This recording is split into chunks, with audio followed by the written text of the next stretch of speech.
என தொடத்தான் லேசாக விரல் படத்தான் ஆளாத காயம் எல்லாம் ஆறி போகுமே.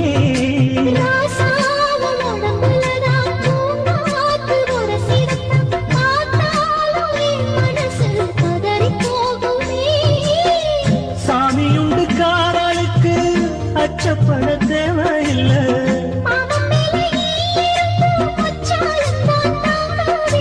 கலையாத வாசம் நாம்